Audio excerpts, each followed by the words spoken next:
The sunfish, or Mola, is the dumbest creature alive. Not just from an intelligence perspective, I mean, look at it. It's a being of extremes and comically bad at being an animal. Its evolutionary strategy is to be chunky boys, weaker than their predators, staring into the ocean with empty, dumb eyes, eating the least nutritious food possible, but growing amazingly fast, getting infested by parasites, and dying horribly. If you presented the sunfish in animal invention class, everybody would be really upset with you. And yet somehow the Mola doesn't just survive but thrives. How? Like, actually, how? Are you okay, evolution? The genus of Mola is a fish built wrong, a giant head that evolution lost interest in halfway through. Its body is very flat and circular without a real tail. Instead, it has a sort of rudder-like stump. Two fins on the top and bottom give it an, unorthodox swimming style. They propel themselves forwards by flapping their fins in a goofy wobbling motion with as little grace as possible. It's less like swimming and more like underwater flying, although when they really try, Mola can match strong swimmers like salmon or marlins. Some fish also don't have a swim bladder, the gas-filled organ most fish use for buoyancy. Instead, they have a jelly-like layer of flesh that's 90% water to dive or surface, which definitely doesn't help with agility. Most of the time, Mola cruises around leisurely.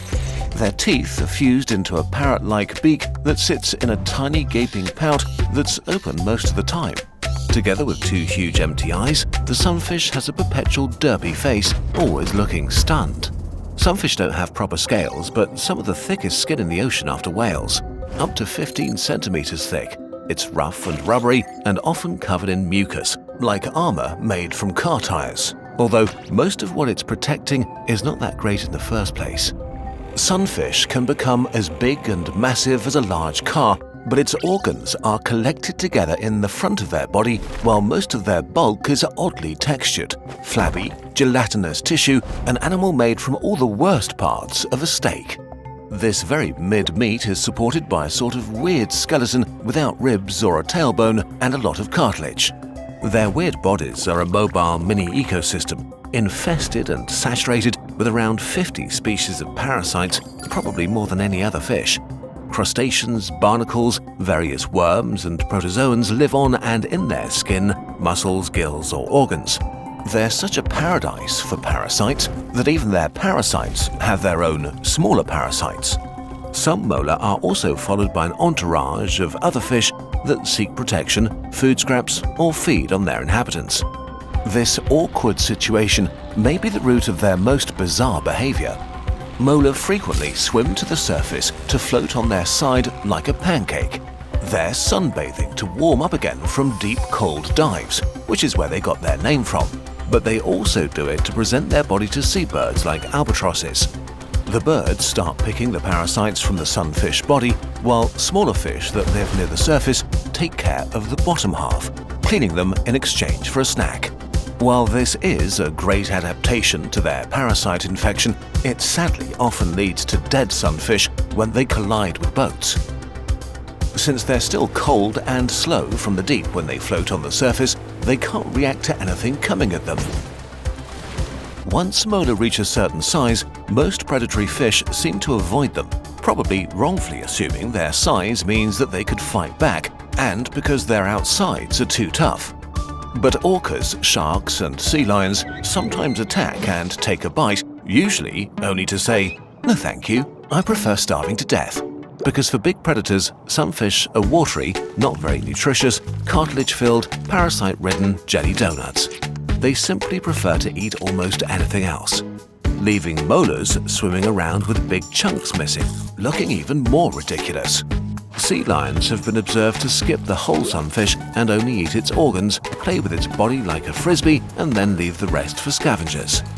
The sunfish might be sad about all of this, but we'll never know because our chunky boys are incredibly stupid. Lovable, chunky, derpy idiots. Sunfish have one of the lowest brain-to-body ratios in the animal kingdom. A car-sized mola has a walnut-sized brain and only a tiny spine, so its mind runs an early alpha version of intelligence with updates disabled. If you look a sunfish deep in the eyes, you'll mostly see your reflection. Despite or maybe because of their daftness, they're pretty gentle fish that show no aggression towards other larger animals and are friendly to humans. Sometimes they even approach divers or boats to check out what they are and to stare at them derpily. Even if some fish could get angry, they kind of lack the tools or temperament to hurt a human. Adult sunfish are loners that spend most of their lives drifting and wobbling through the ocean solo, although sometimes they come together to make babies.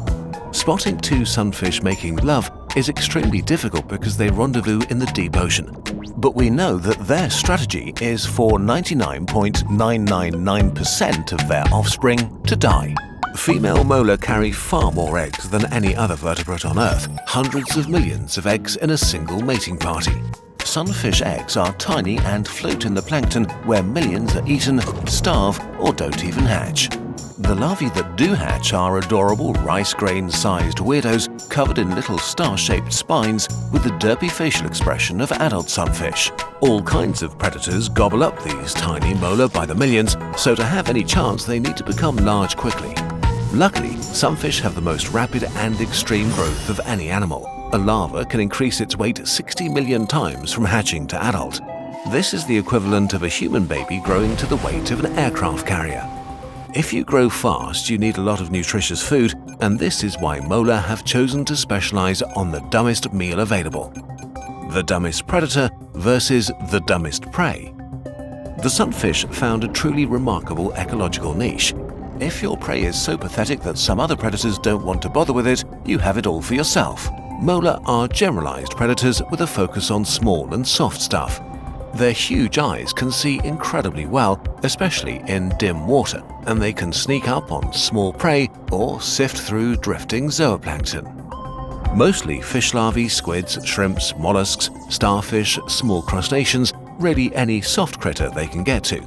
But maybe their favorite meals are from the jelly kind of sea life, like jellyfish, ctenophores, and salps, which really is something since these are almost entirely water and have almost no calories. So to get any meaningful amount of nutrition, sunfish can mow through swarms of jellyfish, sometimes devouring thousands in a single day. Without a swim bladder, mola can dive very deep and surface quickly and freely, giving them a huge range, able to travel dozens of kilometers a day to graze on the seafloor or reefs, hunt for jelly in the deep, or consume plankton and algae near the surface. Mola are the cows of the ocean, huge and constantly floating around, slurping in high volumes of low-nutrient food. Since they don't really chew with their beak, sunfish have found another absurd way to eat: long, claw-like teeth in their throat. Mola suck in their prey, pull it through their throat teeth that prevent it from escaping, and maybe move it around and rip it apart like a slow-motion wood chipper. Okay, as much as we're roasting the sunfish, and don't worry, it doesn't understand that we're making fun of it, actually it's kind of genius. Nature has a sense of humor and has left niches in the ecosystem that are best filled by being passive and bad at everything. Mola are derpy goofballs that are bullied by everyone. And while it is fun to call them dumb, actually they're a highly specialized and resilient species widely spread throughout the oceans of the world. A marvel of evolution. A truly genius creature. And as the human gazes into the sunfish's eyes and wonders how evolution could produce such an ingenious creature, Sunny suddenly wonders about her own origins. There's a deeper version of her story that nobody told her, so let's help her find out. With the MyHeritage DNA test, she can take a deep dive into her own DNA, discover her family history, and explore her geographic origins. And for only $29, she decides to go for it. The DNA test is incredibly simple, just a quick swab inside her cheek, pop it back in the mail, and that's it. After a few weeks, she gets her results back. Like taking a journey back through the millennia, she can now explore her ancestors' fingerprints etched into her DNA. With Ancient Origins, a new feature by MyHeritage DNA, Sunny traced her story back 10,000 years to find out she's descended from Norse Vikings. And there's more. She also discovers thousands of distant relatives all over the world. All these people share a small part of her DNA.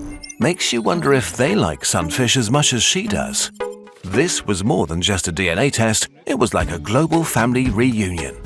If you're curious about what your DNA might reveal about you, order your MyHeritage DNA kit today for just $29. Click the link or scan the QR code. Your DNA connects you to every other human on this planet, and learning about your origins can yield some truly amazing insights into how you became you.